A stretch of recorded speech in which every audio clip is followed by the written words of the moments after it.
बहनों और भाइयों नमस्ते। दोस्तों, आज फिर एक बार हम बड़े भाई किशोर नारायण दास वनवारी जी उनके पास आए हैं, उनके घर पर आए हैं। दोस्तों, इस समय शहर में महानगर पालिका के कुछ कार्यों को लेकर बहुत सारी चर्चाएं हो रही है और अलग अलग भ्रांतियां फैलाई जा रही है। उसमें किस किस बात पर कितनी कितनी सच्चाई है, वह हम आदरणीय भाई किशोर वनवारी जी से जानना चाहेंगे। क्योंकि मैंने अक्सर देखा है कि पूरी जानकारी अगर चाहिए तो यहीं से मिलेगी और सत्यता मिलेगी। किशोर भाई जी, सबसे पहले तो हमारे जय बाबा धाम का रोड बन रहा है, काफ़ी दिनों से बंद पड़ा था। दूसरे शहरों सड़कों का क्या हो गया, या इसके बाद मैं आपसे पूछूंगा। इस समय सबसे ज़्यादा चर्चा में जहाँ भी जा रहा हूँ तो मुझसे पानी के बारे में पूछा जा रहा है। अब ना तो मैं महानगर पालिका में जाता हूँ ज़्यादा, न मुझे कोई बताएगा। तो इसलिए अगर जो भी आप जानकारी देंगे, हम वह जानकारी अभी 1-2 घंटे में लोगों तक पहुँचाएंगे। तो पहले पहले आप बताइए कि जो सड़कें वगैरह खोदी गई थी, या जो भी अभी कार्य चल रहे हैं, या भविष्य में विकास कार्यों की क्या चर्चा हो रही है बाजार में, या क्या होगा, बाग बगीचे जैसे हैं। क्योंकि जब से हमारी आदरणीय नई आयुक्त साहब आई हैं तो लोगों को बड़ी उम्मीदें हैं कि जिस तरह से काफ़ी सख्त व्यवहार उनका देखा जा रहा है, तो वह सब कैसे होगा। पहले पहले आप ये बताइए कि ये जो छोटे से मुद्दे पर बताइए कि ये जो सड़कों का काम चालू है वह किस फंड से हो रहा है और क्या ये काम कब तक पूरा होगा। मुरली भाई, सबसे पहले आपका चैनल अग्निपथ का 27 बरस पूरे हो रहे हैं। कल हो गए। उसके लिए आपको 27 बरस पूरे होने के लिए अग्निपथ चैनल के लिए आपको और आपकी पूरी टीम को करोड़ करोड़ बधाइयाँ। धन्यवाद भाई साहब। उसके बाद बताना चाहता हूं कि जितने भी सड़कें MMRDA की तरफ से चालू हैं, मैं मानता हूं कि उनका जो पीरियड है वो 2 वर्ष, जो अप्रैल में पूरा होने वाला है। लेकिन उसमें कुछ दिक्कतें कैसी हुई है कि अंडरग्राउंड ड्रेनेज का जो ठेका दिया गया है 418 करोड़ रुपए, तो महानगर पालिका ने एक आदेश भी निकाला था कि जहां जहां पर जो भी रोड, रास्ते, गली बनाएंगे तो पहले अंडरग्राउंड ड्रेनेज का काम हो जाने दीजिए। जैसे आपने देखा होगा कि भाटिया हॉस्पिटल वाला रोड एक साइड हुआ है, एक साइड नहीं हुआ है, तो उसका अंडरग्राउंड ड्रेनेज की जब तक लाइन नहीं पड़ती, वो रोड भले कितने भी बरस हो जाए, चालू नहीं होगा। क्योंकि उस कॉन्ट्रैक्टर ने या सिटी इंजीनियर ने 10 बार अंडरग्राउंड ड्रेनेज वालों को नोटिस दिया है कि ये लाइन तुरंत डाल के दीजिए तो हम ब्लॉक का काम चालू करें। तो किधर किधर अंडरग्राउंड ड्रेनेज की लाइनें डालने की वजह से भी रोडों में देरी हुई है। कुछ कुछ जगहों पे कॉन्ट्रैक्टरों ने भी देरी की है। तो अभी अप्रैल में इनको जो पूरे करने हैं रोड, मेरे हिसाब से पूरे हो नहीं पाएंगे। शायद ये लोग मुद्दत वाड़ी लेंगे बढ़ा के। तो उसके बाद ये वर्ष के अंदर बारिश में भी ये रोड चालू रहेंगे और बारिश के बाद दिसंबर तक पूरे होने की संभावना है। आज सबसे बड़ा मुद्दा यही है कि क्या पानी के बिल बढ़ेंगे, क्या मोटर हमको मीटर लगाने पड़ेंगे, या वह लोग मीटर लगा के देंगे। पानी के बिल अगर बढ़ेंगे तो पहले ही हम लाइट का बिल भी भरते हैं, क्योंकि कई साल हो गए, कई जमाना हो गया, हमको 2 बिल भरने पड़ते हैं, लाइट का भी और पानी का भी। तो हमको कुछ सपने भी दिखाए गए थे ब्लू लाइन वगैरह के, वह बात भी पूरी हुई नहीं। तो आप सिर्फ आज पानी के बारे में पूरी जानकारी लोगों को आराम से दीजिए। एक ही मुद्दे पे आज हम बात करेंगे, बाकी फिर हम कोई ऐसा मुद्दा आया तो आपसे जरूर मुलाकात करेंगे। धन्यवाद। जैसे ही उल्लासनगर महानगर पालिका में मनीषा मैडम आयुक्त जैसे ही आई तो शहर में उम्मीदें जागी कि ये आयुक्त मैडम डैशिंग है, काम करेंगे। ऐसे शहर में वातावरण निर्माण हुआ और पोजीशन निर्माण हुई। लेकिन अभी जो अंदाज पत्रक, जिसे बजट इंग्लिश में कहते हैं, वो जो पास हुई है, उसमें उन्होंने जो किया है उसके लिए मैं संक्षेप में बताता हूं। पहले पहले कोई जमाने में उल्लासनगर में दुकानों को भी घरों को भी मीटर था, मीटर सिस्टम जी। तो मीटर 24 घंटा पानी में होने की वजह से कभी भी मिनिमम बिल किसी को भी जिंदगी में नहीं आया था। तो हर चीज को बोलते हैं पानी से बचाओ, तो वो पानी में ही रहता है मीटर। तो इसकी वजह से मिनिमम नहीं आवे के एवरेज और एक्चुअल बिल आता था, किसको 1000, किसको 5000, किसको 10,000 महीने का। कमर्शियल वाले, रेजिडेंशियल वाले बिल लेके खड़े रहते थे हमारे डिपार्टमेंट में, ऑफिसों में। अरे भाई मैं गरीब आदमी, ये अकेला रहता हूँ, 4 लोग रहते हैं, 2 लोग, ये देखो 5000 बिल आया। मैंने कहा 10,000। तो उसके बाद फिर जैसे ही महानगर पालिका आई 97 में, तो स्टैंडिंग कमेटी में ने ये पास किया कि जैसे टैक्स मेजरमेंट के हिसाब से, नाप के हिसाब से लगती है, तो पानी का बिल भी वैसे लगाते। तो ऐसे स्टैंडिंग कमेटी में प्रस्ताव पास हुआ। तो दादा स्वर्गवासी टेकचंद मीरापुरी साहब और उनकी टीम गए थे हाई कोर्ट। वहां से वो लोग जीत के आए कि पानी का बिल मेजरमेंट के हिसाब से नहीं लगाया जा सकता। पानी दीवारें नहीं पीती है, मैप नहीं पीता है, पानी लोग पीते हैं, ये गलत है। तो उसके बाद फिर हम लोगों ने एक नई स्कीम चालू की कि जो कमर्शियल करते हैं, होटल है, लॉजिंग बोर्डिंग है, सर्विस स्टेशन है, उनको एज पर कंजम्पशन मीटर उनको लगाया गया। फिर बाद में ये लगाया गया कि जितने भी टीजी और आरसीसी कंस्ट्रक्शन है उनको 3600 रुपया बरस में, और जो हमारे पतरे की जगह है एसीसी शीट्स उनको 2400 रुपया बरस में ये लगाया गया। और जो झोपड़पट्टी है, किधर 1800 रुपया, किधर 1200 रुपया, गरीब लोग हैं, वो लगाया गया। तो उसके बाद ये स्कीम चलती रही। अब मैडम ने, मैंने सुना है, अभी तक बजट मेरे हाथ में नहीं आई है, लेकिन मैंने सुना है कि जो 3600 का बिल है वो इन्होंने, कोई बोलते हैं 7200 किया है, कोई बोलते हैं 8000 रुपया बरस का किया है, और वो भी तब तक किया है। बाद में मीटर को ऑर्डर, 6 करोड़ रुपए के मीटर लाने के लिए कंपनी को ऑर्डर दिया गया। जब मीटर लगेंगे तो घरों के भी एज पर कंजम्पशन होंगे। तो इनको शायद ऑफिसर्स मिसगाइड कर रहे हैं। एक ऑफिसर है, मैं नाम नहीं लूंगा, वो मिसगाइड करता है। देखिए अभी कैसा लगेला है कि उल्लासनगर 1 से 5 तक 10,000, 15,000, 5,000 या 20,000 कमर्शियल कनेक्शन होंगे। बाकी 1,70,000 जो प्रॉपर्टी टैक्स भरते हैं, उसमें से वो 20,000 काटिए, तो बाकी 1.5 लाख लोगों को पानी का कनेक्शन है या नहीं है, उसको 3600 रुपया जाता है।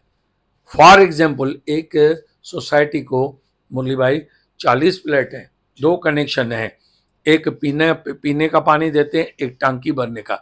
तो बाकी 38 लोगों को जिनको कनेक्शन नहीं है वो भी पानी का बिल 3600 रुपया भरते हैं। तो वो जो 1,50,000 है या 30,000 है वो कट हो जाएंगे। फिर बाद में जो मीटर लगवाएगा उसी को पानी का बिल जाएगा। तो महानगर पालिका के पास समझिए 20,000, 30,000 घरों के मीटर लगते हैं। तो बाकी तो जो कारपोरेशन को 1,40,000 या 50,000 लोग जिनको कनेक्शन है या नहीं है, कहाँ से तो पानी पीते हैं, जो बिल लगाया जाता है, तो वो महानगर पालिका के बिल कम हो जाएंगे ना।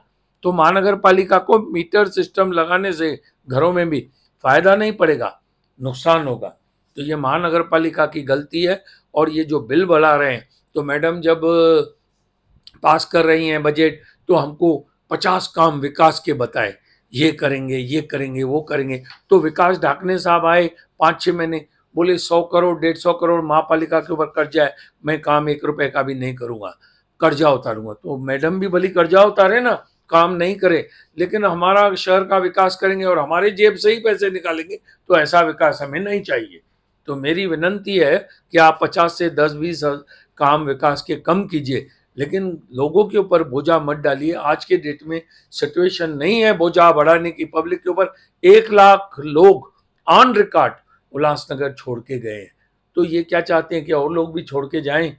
और मैडम ने उस दिन, मैंने महासभा हॉल में व्यापारियों की मीटिंग थी, तो मैंने वहाँ पर ये सब मुद्दे उपस्थित किए। मैडम को बोला, मैडम आप बोलती हैं अनऑथोराइज कनेक्शन है, तो आप अनऑथोराइज कनेक्शन काटो ना।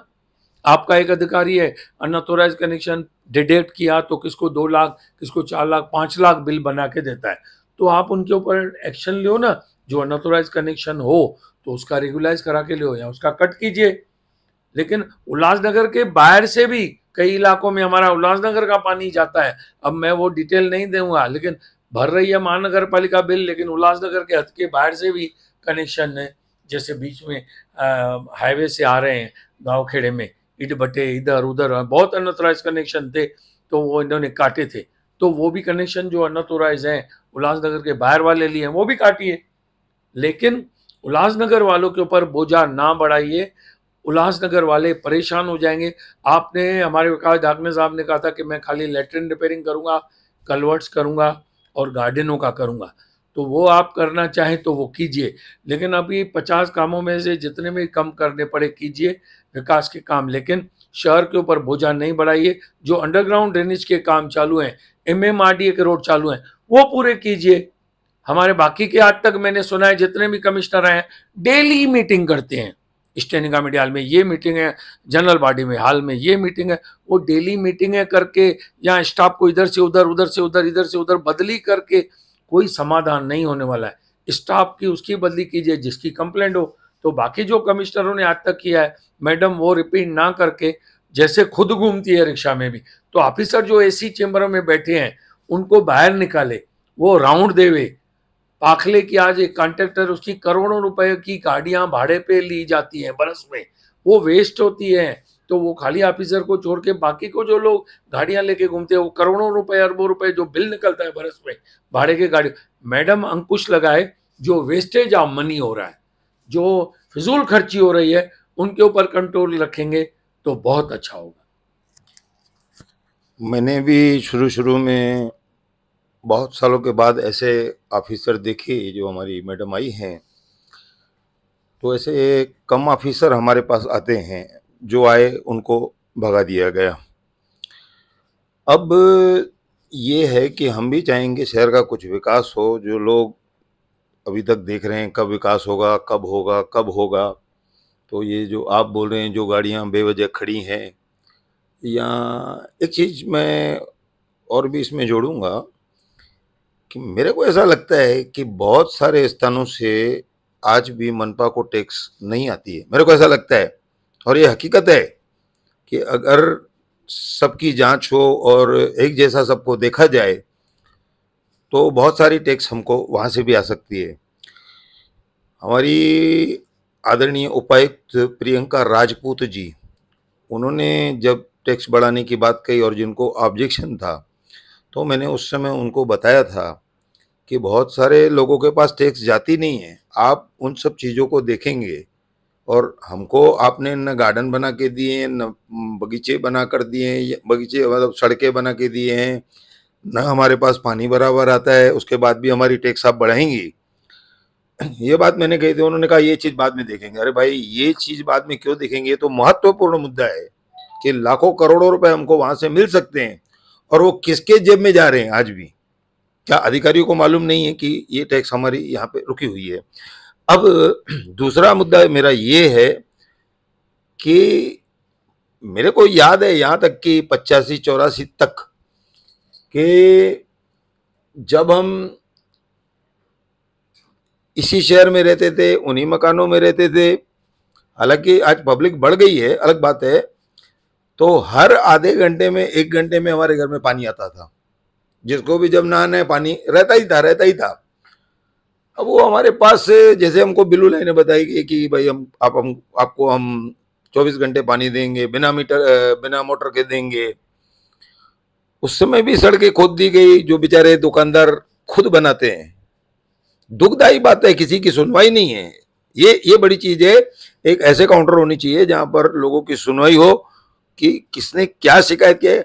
आज तो रोज सेम बार एक ही आदमी जो है ना कंप्लेंट करता है।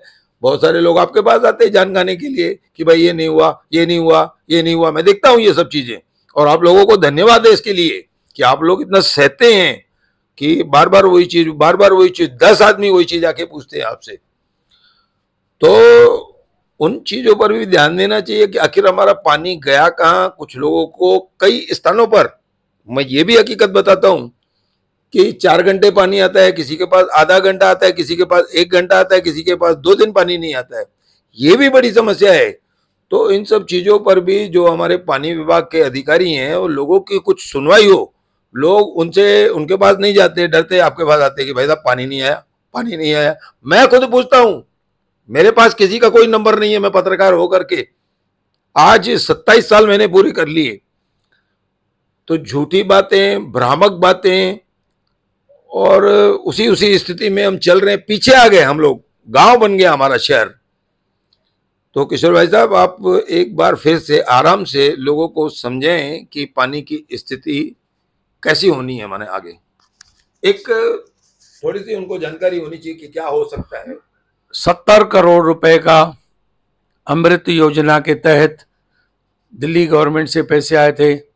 चालू किया गया कि ये लाइनें पड़ेंगी तो 24 घंटा पानी आएगा बगैर मोटर के। जी। वो 70 करोड़ रुपए में से मुरली भाई बढ़ते बढ़ते आज 400 करोड़ रुपए हो गए हैं।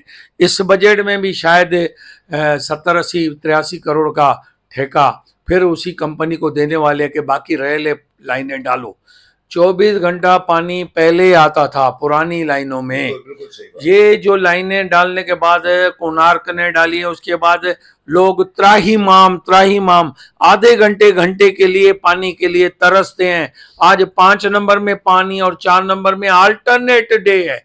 एक दिन 5 नंबर को, एक दिन 4 नंबर को। हमारे पास इतनी शिकायतें आती हैं मुरली भाई, कोई ऑफिसर का किसी के पास नंबर नहीं। और जो BS पाटिल ऑफिसर था एक, वो बेचारा गुजर गया। उसके बाद कोई ऑफिसर काम का नहीं है। 3 बरस के अंदर कभी एक जेट पंप बोरवेल रिपेयरिंग नहीं किया है। मैंने अर्जियां दी हैं, बोरवेल जेट पंप नया नहीं लगाया है, कोई लाइन नहीं डालते, कोई सुनवाई नहीं। उनके लिए बोलते हैं ये डेली की कंप्लेंट है, जो करना है करो, हम कुछ नहीं करेंगे। ये आज महानगर पालिका का ट्रेंड हो गया है। मोर्चे माजी नगर सेवकों के पास ही जाते हैं। आज भी हम 3.5 बरस से नगर सेवक नहीं होने के बाद भी मोर्चे हमारे पास आते हैं, हम लोगों के लिए तरसते हैं, हम उनके साथ जाते हैं क्योंकि वो हमारे माँ बहन भाई भाभी हैं। तो इसके लिए जो पानी की परिस्थिति है ना, पूरे उल्लासनगर में पानी ज़्यादा है, डिस्ट्रीब्यूशन इनको करनी नहीं आती, लाइनें डालनी नहीं आती, और कोई भी सक्षम अधिकारी है ही नहीं। इधर का उधर, उधर का इधर देते हैं। अभी मैंने सुना है कि जो डिपुटेशन पे मैडम ने ऑफिसर बुलाने शुरू किए हैं, रखे हैं, तो ये जो गुल्ले साहब आए हैं वो अभी ध्यान दे रहे हैं।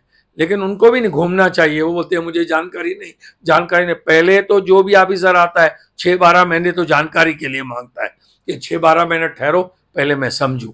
ठीक है, अभी आप समझो। लेकिन जो जो तकलीफें शहरवासी लेके आते हैं और जो जो कंप्लेंट है शहरवासी लेके आते हैं, उनको अटेंड करना चाहिए और समाधान करना चाहिए। वो चाहे पानी हो, लाइट हो। लोग कितना बिल भर रहे हैं लाइट का, पानी का, मोटर चालू कराने के लिए, और पानी का कोई भी नियम टाइम टेबल नहीं है। मैंने बीच में 4 बरस पहले अर्जी दी थी, सायरन लगाइए। जो टांकी जलकुंभ का पानी छोड़ेंगे सायरन बजे तो लोगों को, इलाके को मालूम पड़ेगा अभी पानी हमारा बहुत महत्वपूर्ण छूटेगा। तो सायरन, इनको जलकुंभ की जितनी भी टांकियां हैं सायरन लगे तो बजेगा, तो लोगों को मालूम पड़ेगा सायरन बजा है। 10-20 टांकियां होगी, कितनी होगी? 10-20 टांकियां। उसके ऊपर वो इंडिकेटर नहीं है कि टांकी भर गई है क्या नहीं, लीकेज होती है। देखा होगा आपने, ये खड़ी मशीन के जो लीकेज हुई, मैंने मुद्दा उठाया, उसके बाद पूरे भली शहरवासी भी जाके उठावे। फर्स्ट किशोर रोनवाड़ी ने मुद्दा उठाया, तभी वो लीकेज बंद हुआ। जो टांकी 9:15 बजे पटेल नगर की छूटती थी, ये 8:45 बजे वो 2-2, 3-3, 4-4 बजे तक छूटने लगी। पानी पूरा वेस्ट ही जा रहा था। तो वेस्ट भी इधर पानी का बहुत हो रहा है। कंप्लेंट दो तो 6-6, 12-12 महीना अटेंड नहीं करते कंप्लेंट लीकेज की। बोरवेल जेट पंप 2.5-3 बरस से नहीं बनते। शहर में कोई भी कायदा कानून इधर लागू ही नहीं हो रहा है। अभी महानगर पालिका में डैशिंग मैडम आई है, उनको हाथ जोड़ के विनंती करूंगा कि ये सब सुधारने कीजिए, पब्लिक के ऊपर बोझा मत डालिए। हाथ जोड़ के लोग एडिटेशन करें या मोर्चा निकालें या पॉलिटिकल पार्टियां पर रस्तों पे उतरे, उससे अच्छा है मैडम पानी के बिल ना भराए, भले आप काम कम कीजिए। और मैडम को एक बार हाथ जोड़ के बोलता हूँ, इधर तो 100-150 करोड़ कर्जा है ना, महाराष्ट्र गवर्नमेंट के ऊपर 600 करोड़ कर्जा है। तो उससे अपन पैकेज मांगने जाते हैं ना, तो हम उनसे भी, जिनके ऊपर 600 करोड़ कर्जा है, तो भी वो लोग पैकेज दे रहे हैं। मोदी साहब पूरे भारत में कितने पैकेज दे रहे हैं, तो इनको भी भली देना है तो देवे जरूरी जरूरी काम, नहीं तो नहीं देवे। हमको कुछ दो मत तो लो भी मत। भाई साहब मैं आपको एक बहुत बड़ा मुद्दा बता रहा हूँ। ये भाई साहब मेरे साथ थे, हम लोग गए कुर्ला कैंप, शांति सागर होटल के सामने। इस वीडियो में है वो। इस वीडियो में मेरे हिसाब से पहले एक 20 करीबन पाइप पड़े थे ना, 20 पाइप बड़े वाले, उनमें कहीं छेद नहीं था, वो लाइन ही चालू नहीं हुई थी। उसको कब डाला गया, कब निकाल करके फेंक दिया गया, कितना उसका बिल भरा गया, फिर आगे गए तो और पाइप पड़े थे। ये बिल्कुल मेरे वीडियो में अभी उसको 3-4 महीने भी नहीं हुए होंगे, वो मैंने चलाया था। हम लोग तुरंत जा करके उस चीज को हमने डाला। मैं यहाँ पर एक बीच में एक बात आप लोगों से बता रहा हूँ कि आप लोग मुझे कहीं भी मिलते हैं, पूछते हैं आपने इस मुद्दे पर नहीं उठाया, आपने ये मुद्दा नहीं उठाया। भाई साहब मैं सब मुद्दे उठाता हूँ, पर आप लोग यार देखो ना, आप देखते भी नहीं हो और फिर हमको बोलते हो कि आपने ये मुद्दा नहीं उठाया। भैया हमारे पास ऐसा नहीं रहता है, आप मेरे पास आइए, जो भी मुद्दा होगा मैं जरूर उठाऊंगा। तो बाकी आप ये बेवकूफ, सॉरी, बाकी आप कहेंगे कि मैंने इस बड़े आश्रम के लिए ये लिख पढ़ दूं, इसके लिए ये पढ़ दूं। भैया ये सब मेरे पास नहीं होगा। हाँ, जीनियन अगर कोई चीज होगी तो उसको मैं पढ़ूंगा। बाकी आप अपना स्वार्थ सिद्ध करने के लिए, अपनी दुश्मनी के लिए निकालने के लिए मेरे पास आएंगे तो मैं आपसे माफी चाहूंगा। और मैं आगे किशोर भाई से कहूंगा कि वो जो पाइप वहां भर पड़े थे, बहुत सारे लोगों ने देखे, हजारों लोगों ने देखे उस चीज को। और हमारे मित्र रवि खिलनानी ने वो पूर्व आयुक्त साहब ढाकणे साहब को भी बताया था कि साहब इस तरह की हालतें यहाँ पर हैं। और दूसरी बात ये मुझे आज भी दुख के साथ कहनी पड़ी कि बिल्लू लाइन ऐसे चिपक गई है, लगी नहीं है कहीं पर, चिपक गई है। और वो रास्ते न बंद होने के कारण हमारे बेचारे जो आदरणीय दुकानदार हैं, यार मैं आप लोगों से माफी चाहता हूँ, वो कहते हैं यार इस शहर की क्या हालत हो गई, भाई साहब ये शहर सुधरेगा कि नहीं।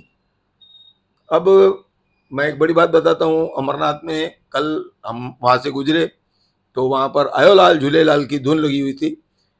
मैंने बोला यहाँ पर कैसे आयोलाल झूलेलाल की धुन हो गई।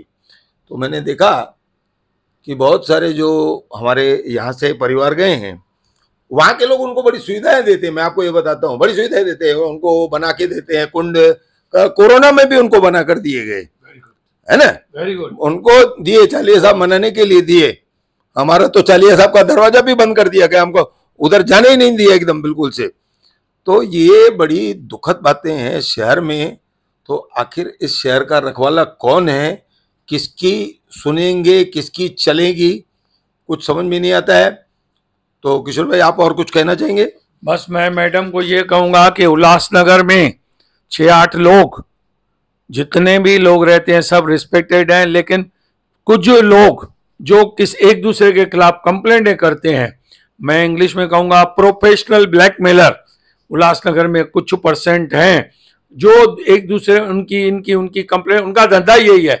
तो मैडम जो किसी से भी कम मिलती है उसके लिए मैं उनको शत प्रणाम करता हूं कि वो नहीं मिलने की वजह से ब्लैकमेलरों से उल्लासनगर में ब्लैकमेलरों की पोजीशन भी कम हुई है।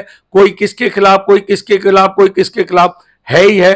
तो मैडम ब्लैकमेलरों को अटेंड नहीं करती हैं, उसके लिए मैं उनका करोड़ करोड़ धन्यवाद मानता हूं। बाकी मंगलवार के दिन जो विजिटर्स हैं मैडम उनसे मिलेंगे, और जो शहर हित में होगा, अभी तो मैंने सुना है मैडम ने अनाउंस किया है कि हर सोमवार को पब्लिक ग्रीवेंसेस के लिए बाकायदा कैंप लगाई जाएगी महानगर पालिका में। ये भी उन्होंने एक अच्छा आदेश निकाला है कि भाई लोक अदालत लगेगी हर सोमवार को। उसके लिए भी मैडम का करोड़ करोड़ बधाइयां, करोड़ करोड़ धन्यवाद।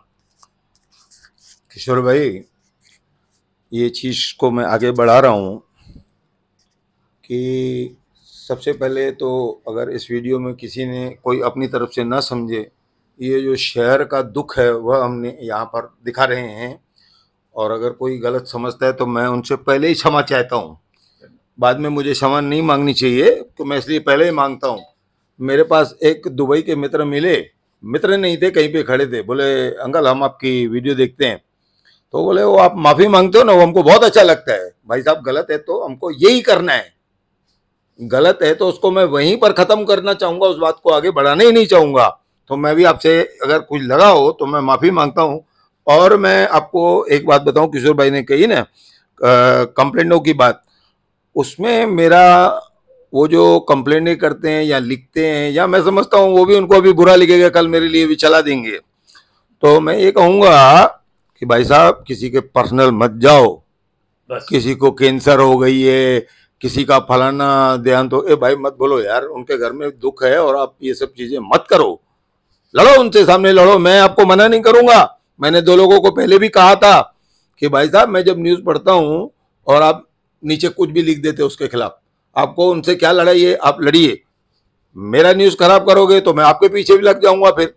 तो इसलिए मैं आप लोगों से माफी चाहता हूं और आपको निवेदन करता हूं कि भाई साहब पर्सनल मत जाइए किसी पर, किसी के परिवार पर मत जाइए।